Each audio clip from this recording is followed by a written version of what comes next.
Saint-Ouen-sur-Seine, automne 2020, ville chantier. Depuis déjà plusieurs années maintenant, Saint-Ouen fait peau neuve pour préparer l'arrivée des Jeux Olympiques de 2024, mais aussi pour le projet du Grand Paris dans lequel la ville s'inscrit.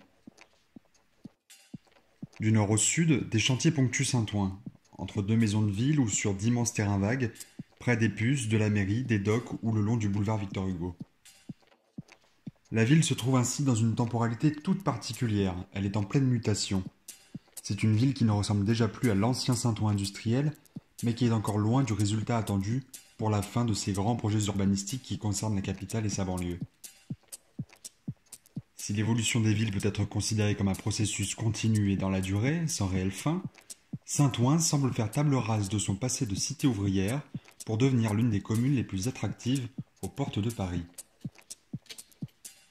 Pour arriver à une telle fin, les chantiers se succèdent sans laisser de répit à la ville, l'un commençant alors que le précédent est encore loin d'être achevé. Ainsi, entre 2011 et l'horizon 2030, ce sont 28 chantiers de moyenne et grande envergure qui seront réalisés, renouvelant ainsi 88 hectares sur 431, soit environ un cinquième de la superficie totale de Saint-Ouen. En comparaison, cela reviendrait à imaginer que les 7 premiers arrondissements de Paris, ainsi que les 3/4 du 8e, soient entièrement reconstruits.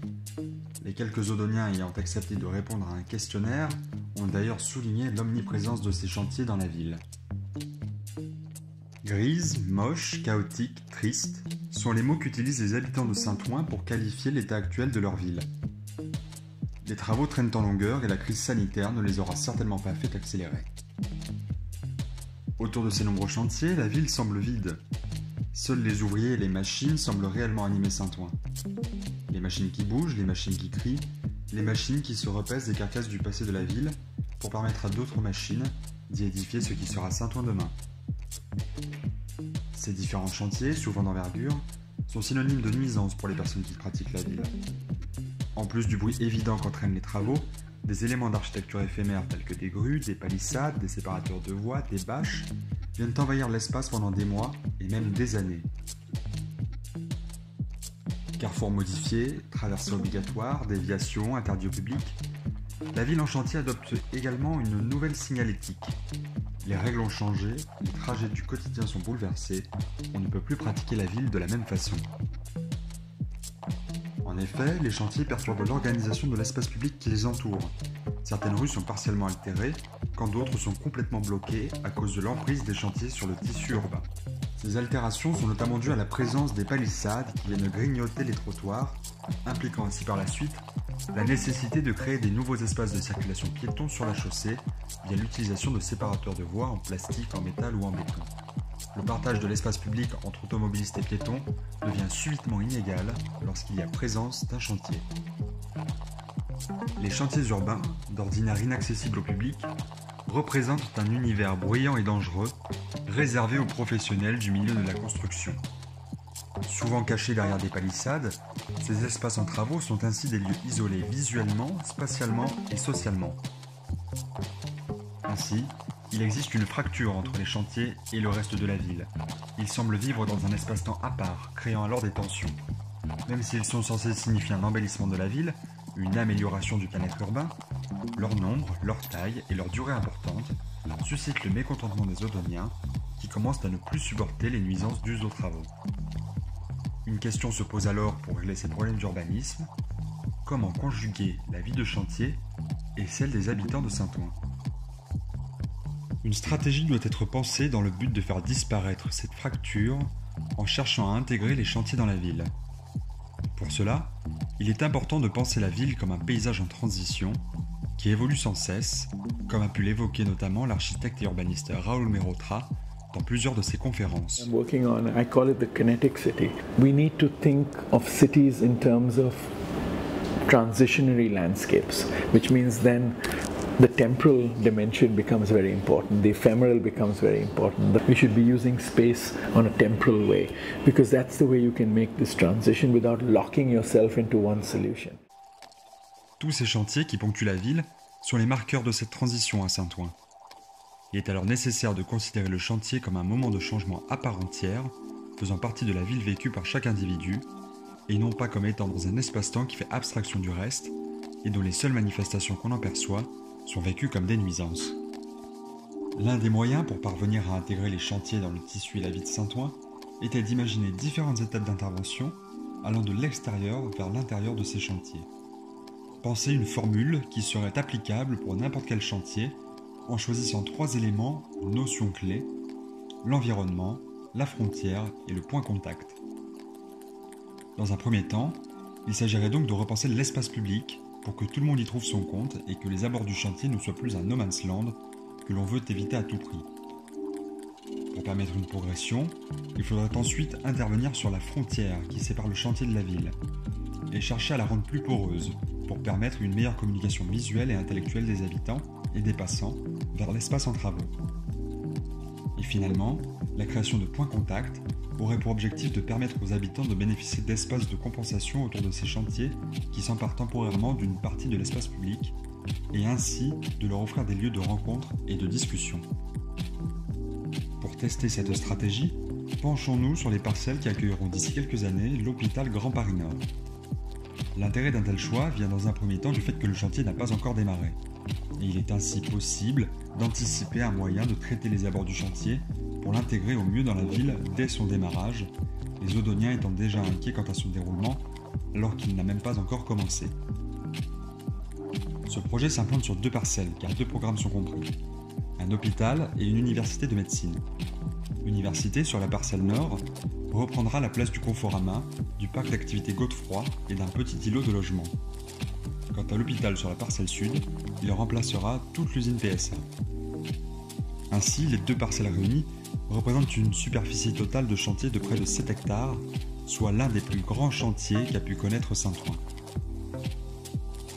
Ce que l'on peut également noter, c'est la présence importante de logements, mais aussi d'établissements scolaires et de commerces de proximité. On peut alors imaginer l'enfer pour circuler à pied dans ces rues très résidentielles lorsque commencera ce chantier de grande envergure, s'il est traité de la même façon que ceux que l'on peut déjà trouver un peu partout à Saint-Ouen. Un dernier élément vient rendre le site tout à fait remarquable. Les 2 bâtiments vont en effet être séparés par une voie ferrée, la ligne de la Plaine à Hermontaubonne, qui traverse Saint-Ouen et qui ne répond aujourd'hui plus qu'à 2 utilisations. Premièrement, le débarrassage journalier de chutes de pièces métalliques de l'usine PSA, qui va donc disparaître, et ensuite l'approvisionnement de la compagnie parisienne du chauffage urbain grâce à un train annuel de 2000 tonnes de charbon qui circule chaque hiver. Cette voie ferrée s'inscrit donc dans une temporalité très précise, et malgré le fait qu'elle ne devienne utile qu'1 jour dans l'année après la disparition de PSA, il est prévu qu'elle reste en place. Qu'en est-il désormais de la temporalité dans laquelle s'inscrit ce projet ? Le chantier de l'hôpital Grand Paris Nord a été approuvé en 2013 par François Hollande et devait initialement voir le jour en 2025. C'est quand même aussi, disons-le, une opportunité formidable. Beaucoup de maires voudraient pouvoir accueillir 5500 salariés et 4000 étudiants, et sans que leur ville ne soit coupée en 2 ou altérée dans son développement.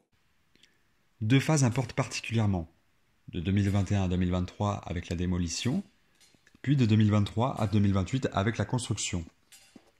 Le chantier est donc prévu pour durer au moins 8 ans. Il est alors important de penser à la façon d'intégrer efficacement ce chantier dans la ville, afin que ces 8 années ne soient pas ressenties comme un calvaire au quotidien par tous ceux qui vivent et passent autour. À partir de cette stratégie, 3 interventions peuvent être imaginées autour de ce projet. La première à être mise en place concerne la voie ferrée qui sépare la parcelle de l'hôpital et celle de l'université.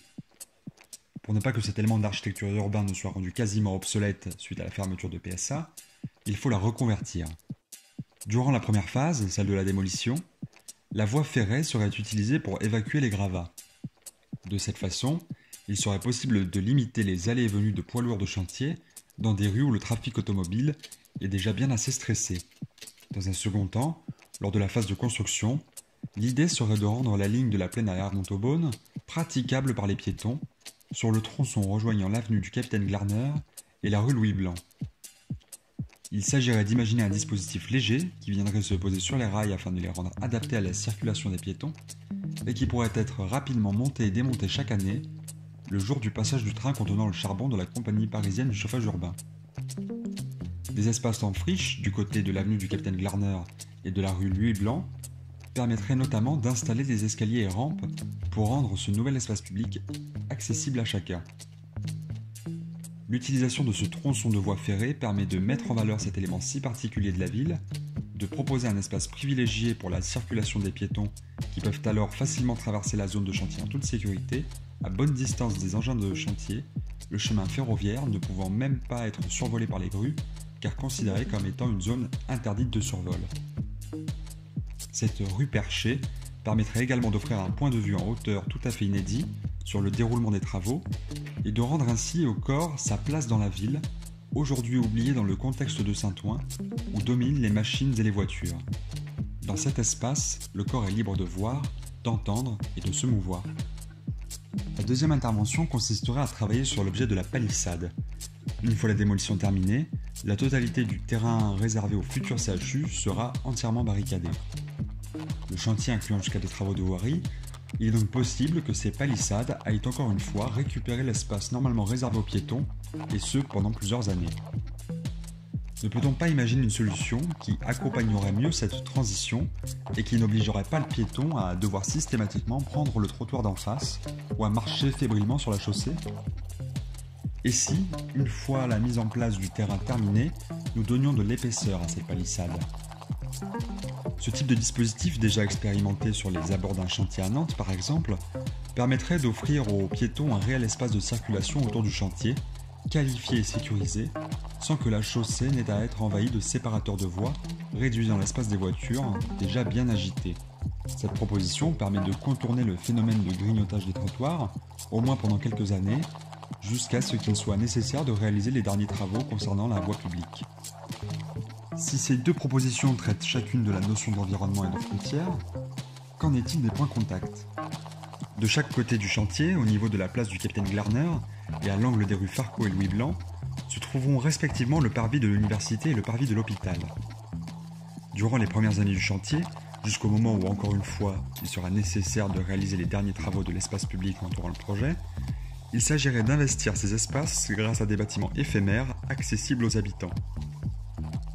L'idée serait de proposer des espaces de compensation pour les Odoniens, comme pour contrevenir aux désagréments causés par les chantiers qui les privent de mètres carrés, en investissant ces endroits comme anticipation de leur future qualité d'espace public lorsque prendront place les parvis.